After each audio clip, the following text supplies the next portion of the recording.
Yesterday, rough day after watching that Iowa game and knowing that it was, there were moments it was ours for the taking. We couldn't finish it. Like I said, we made some mistakes. We had some tough breaks. A couple scramble situations, left their best shooters open. That were, we have a thing called quick man, that we have to just think quicker to be able to, when you're in a sudden change, you've got to get a man, especially if he's one of their better players. And that happened twice, and it was a big 2 6-point plays in that were really big for us. So we don't get the win. We got to be positive. Same thing happened to North Carolina, to Duke, to Syracuse, to Ohio State, to Purdue. The same thing happened when you go into a game and you have a chance. You believe you can go in there, you win a game, and you don't. And we have to. That's exactly the message to the team yesterday. That 17 games left in the league, and we got to grow from it. We got to have that mindset.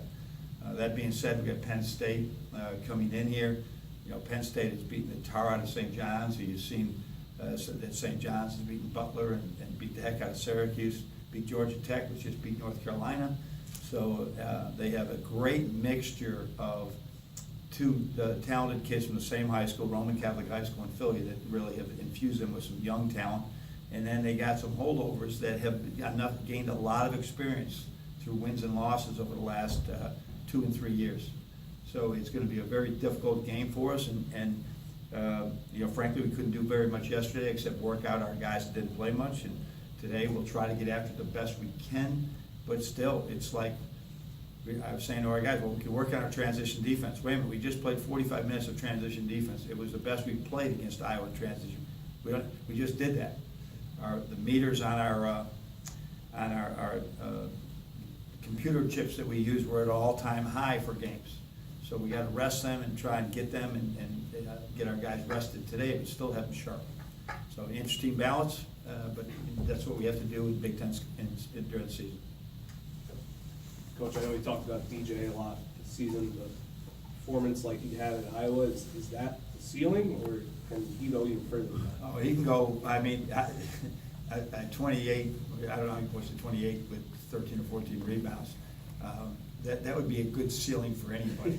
You do that consistently. But yeah, the fact, and he's look at his assist turnover ratio. I don't think out of that particular position that we've had the rebound, is the assist, the turnovers, and now the 3-point shooting. One big goal is to get him to post up more. We have tried it several times. We haven't had a lot of success with it yet, but I say yet because he's only a sophomore. We got to get that out. Now he's got a lot of other things he's got to work on, and making sure he grows from even this. He wanted to take those last shots, and that's a positive at the same time. Maybe somebody else was open on one of the last plays too. So he's still learning, and you know what it is? He's really coachable. He really understands. That's what really makes him get better.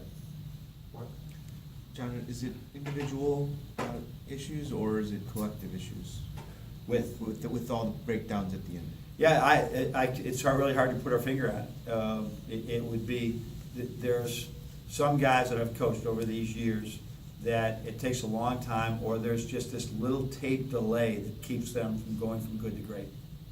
And whether it's an offensive tape delay, a defensive tape delay, whether we got to rep it more to get less tape delay, but there's just been that like paralyzes guys for a second. I wish I could say, hey, it's going to change rapidly. We just can't say you can't do it. We just got to keep doing. We just got to keep getting better at it. But there's just this. Sometimes there's just this little bit of a delay in what's my next move, and take ownership that gets in the way. But sometimes it's going to have been the whole team. But there's a few guys that just always seem to be just in that situation, and we just got to keep getting them to understand the urgency of reacting. Make a mistake. Do something. Do something. Even if it's the wrong thing, do something. John. You talked about getting past Iowa. What's your read on how this group is in terms of short memory? I think that they'll be pretty good. I mean, I think that coming out of our other losses during the year, I think that we bounced back pretty good. It's not a concern. I think there's an old quote, and it sounds crazy. You sometimes you recruit kids that you can lose with. And what they're really saying there is you lose with them and you get better. You know what I mean? You get better from it. There's some teams when you lose with them, it's the end of the year. They just start pointing fingers. They are just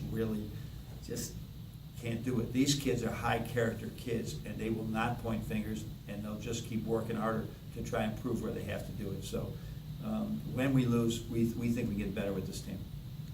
Couple of things. Muhammad was at the element of drive and finish last year. Is it a Yeah. confidence thing, or what? Can you put your finger on what what's going on You there? know, I mean, two of the last 3 games, right, he hasn't had major minutes. One was foul trouble, one was, you know, they played a lot of zone defense against us. That's crazy not to have Duncan on the floor there. DJ's hot. We're gonna take Zach or Derek out. So sometimes that, but no, he's gotta be able to, we need him badly to give us more defensively, offensively. Obviously, he's gotta be on the floor to get that. He didn't get on the floor the other day, and it wasn't all him. It was a matter of fact of who are you gonna take off the floor. The last couple of years, they went second half primarily zone.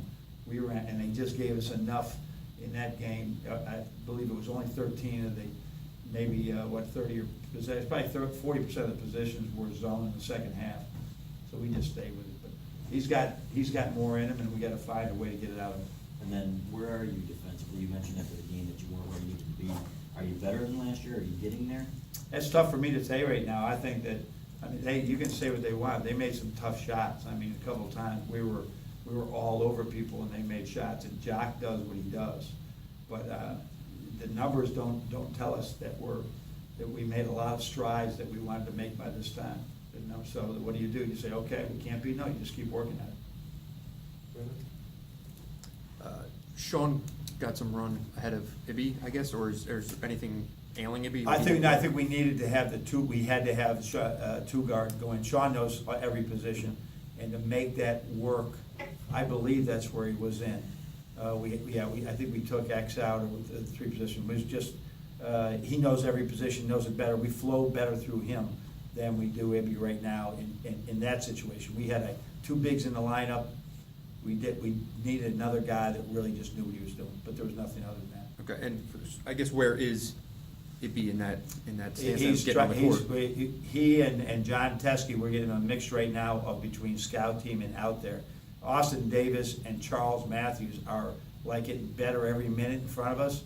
There's a reason. They're getting reps like crazy in practice because they never come off the scout team. While John Teskey and Ibby get limited action with the first group. So both of those we've sort of moved them back to getting more reps in practice, even if it's with the second team or on the scout team. See the ball go in, go rebound in traffic, go do some things. So trying to, if we have 8 or 9, we want X in there all the time. And with Mark and Mo playing really well, it's not necessary, John, we get that third backup other than if we, in emergency. I think he had 14 offensive boards on Sunday or Saturday, whatever day it was. But how would you like to see more production off of those second chance opportunities, whether it's drawing fouls or going right back to the basket? Yeah, as that's opposed the to running, running offense. and it's perplexing as well because where we've never been a team that drew fouls really well, this team is really has not been able to draw fouls, and that's perplexing to us. But I thought we were really aggressive. On the bench, he had 14 offensive. You tell me we had 14 offensive rebounds. We're only going to turn the ball off over 6 or 7 times. What was it? 6 or 7, 8, and you're going to lose the game. That's hard to imagine that we're going to get those extra possessions and not give away possessions. So. I think the bigger issue is getting to the foul line, getting them in foul trouble, getting their better players off the floor, and getting to the foul line. We've just got to get there. And we're trying to get the guys to drive more. We're trying to open areas to drive more, or throw it into the block more. But for some reason, we're not getting that. Coach, with all the surprise wins and losses that have been occurring across the Big Ten landscape so far, what do you think the team takes from that and puts into their outlook or mindset for how conference play will go for them? But we make sure, it's a good question, we make sure they know that. I mean, we look at that. So going into the Big Ten play, Nebraska had the worst non-conference record. They were 6-6. of all the teams, with all the guarantee games, all the home games, all the neutral games. Nebraska came out of that with although they played a good schedule, we're 6-6, and now they're 2-0 in first place. So I think that's, the thing is that this is a long season, and anybody can beat anybody, and that you better be ready for every game. And that there's a lot of teams that will start slow, sometimes just scheduling, sometimes it is just a matter of just not being ready or injury or something like that. There's a lot of things going on. Long season, the Big Ten season is tough, and it's 2 games a week from now on. John? Duncan has obviously made some shots for you lately. How overall has he adjusted to an altered role? Can't get him that open. That was the issue the other day. He was way too open. He couldn't make them. It took his time. So it is I think he's really been playing well, and that's the position that we're in right now of trying to, where is he best suited to play with DJ's emergence. We had nowhere to play him last year but over on the right side, and defensively where to play him. Zach took the other guys big because that's what we had. Now with DJ's emergence, where does he play? Should he be sharing more time with Muhammad or with Zach? Who are you going to take off the floor? So that's the conundrum we're in right now, and while you're trying to fix that, and that's a little bit where we had execution problems the other day, was that guys aren't as familiar playing, in different positions. And we just had one little change there, and it blew up a couple plays that cost us.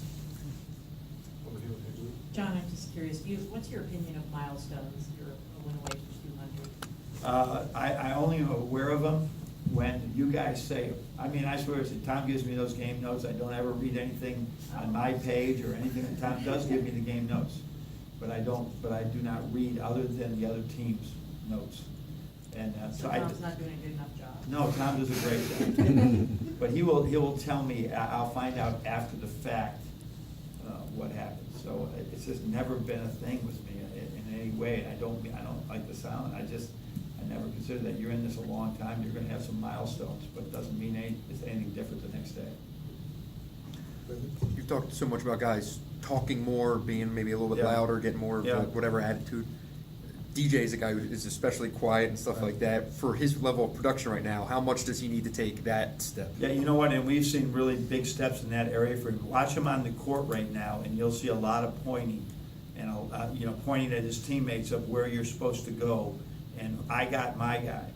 He blew one coverage out of.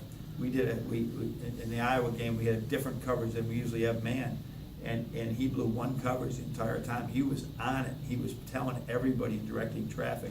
You may not see that, but he's doing much more. He's still probably he's not Zach Irvin or Zach Novak, but he is probably louder right now than probably Derek and Muhammad.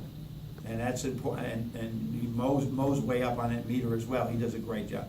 But the good news is he's louder. The bad news is our guards have to be more vocal. They absolutely have to be more vocal, and we got to keep working at that.